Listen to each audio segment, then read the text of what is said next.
Mari kita berdoa. Bapa Sorgawi, Bapa yang kami sembah dalam nama anak-Mu Tuhan Yesus Kristus, sungguh kami sangat bersyukur berterima kasih kepadamu Bapa untuk penyertaan Tuhan sepanjang malam istirahat kami. Kami boleh tidur dengan tenang, bangun dengan selamat pada pagi hari ini tanpa kekurangan suatu apapun. Sebelum kami mulai aktivitas kami pada pagi hari ini, sebelum kami beribadah nantinya, izinkan kami untuk terlebih dahulu bersaat teduh, bersekutu dengan Tuhan, berdoa, memuji muliakan nama Tuhan, dan mendengarkan kebenaran firman Tuhan melalui channel YouTube ini. Berbicara bagi kami Tuhan, nyatakan kuasa-Mu, nyatakan isi hati-Mu, karena kami telah siap untuk mendengarkan kebenaran firman Tuhan. Dalam nama Yesus kami berdoa, amin. Shalom ibu bapak saudara terkasih dalam nama Tuhan kita Yesus. Semangat pagi, selamat hari Minggu. Bertemu kembali di channel Rio Nando Butar-Butar dalam khotbah 5 menit aja tuh kelima untuk renungan harian.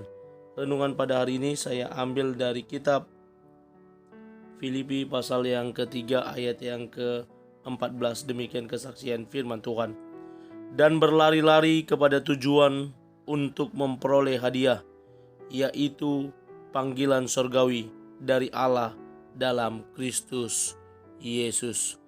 Berlari menuju panggilan sorgawi.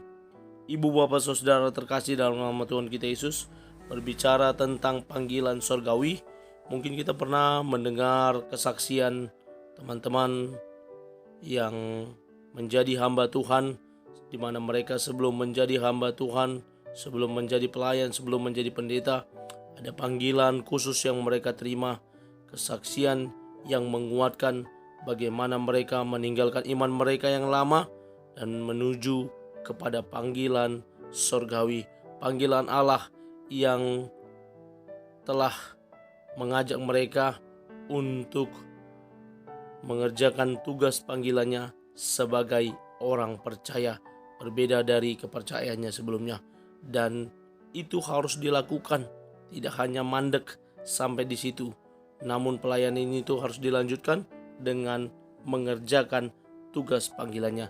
Sebagaimana juga yang dialami oleh Rasul Paulus, kita mengenal bagaimana Paulus dulu sebelum dia menjadi pelayan Tuhan, sebelum dia menjadi orang-orang yang sungguh-sungguh di dalam Tuhan, bahwa dia adalah orang Ibrani asli dari suku Benyamin.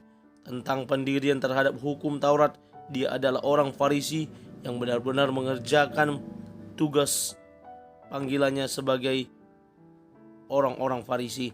Dan tentang kegiatan penganiaya jemaat, dia mengerjakan mentaati hukum Taurat dengan tidak bercacat. Dan apa yang dulu dia anggap keuntungan baginya, sudah telah dianggapnya rugi karena pengenalannya akan Kristus. Bagaimana tugas panggilan itu dapat dia kerjakan? Paling tidak kita bisa melihat dari nats ini secara keseluruhan, bagaimana Paulus sudah mengenal siapa dirinya. Tidak ada hal yang perlu dia tonjolkan, tidak ada yang dia anggap lebih menguntungkan selain hidup di dalam Kristus. Bahkan dia melepaskan segala sesuatu untuk memperoleh Kristus. Yang selanjutnya dia mengenal dan mengimani Kristus yang berasal dari kebenaran Allah, yang berasal dari kekuatan dan kuasa Allah, dan berpengharapan dalam kebangkitan Kristus dari dunia orang mati. Dan apa yang dilakukan oleh Paulus selanjutnya, dia fokus pada Kristus, melupakan apa yang di belakang atau masa lalunya, mengarahkan diri pada yang ada di hadapan atau tujuan hidup kita selanjutnya, berlari kepada tujuan akhir hidup kita untuk memperoleh hadiah panggilan sorgawi. Hadiah panggilan sorgawi yang akan disediakan oleh Bapa di surga kepada orang-orang yang menang, kepada orang-orang yang setia mengerjakan panggilannya.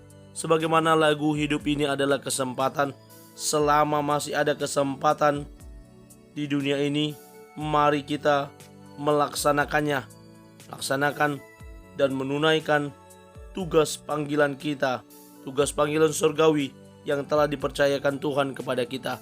Apa tugas panggilan kita? Sebagai orang tua, tugas panggilan kita adalah mendidik anak-anak kita, mengasihi istri kita. Sebagai bos di perusahaan, maka kita juga harus menunaikan tugas panggilan kita, mengerjakan, membimbing, menuntun anak-anak buah kita untuk bekerja dengan baik. Sebagai seorang pemimpin di RT RW atau dimanapun Tuhan tempatkan kita, kita diminta untuk mengayomi masyarakat yang ada di sekitar kita. Itulah beberapa tugas panggilan kita sebagai orang-orang dari kaum sekuler. Dan kalau tugas panggilan sebagai hamba Tuhan, apapun masalahnya, mari kita tetap kerjakan, tunaikan tugas panggilan kita. Amin. Kita bersatu dalam doa. Terima kasih Bapa untuk firman-Mu yang telah kami dengarkan. Mampukan kami untuk berlari menuju panggilan surgawi, untuk kami terus menunaikan tugas panggilan kami sampai akhir hidup kami. Terpuji nama Tuhan. Dalam nama Yesus kami sudah berdoa dan mengucap syukur kepada Bapa Surgawi. Amin. Selamat beraktivitas, selamat beribadah nantinya. Tuhan Yesus memberkati. Shalom.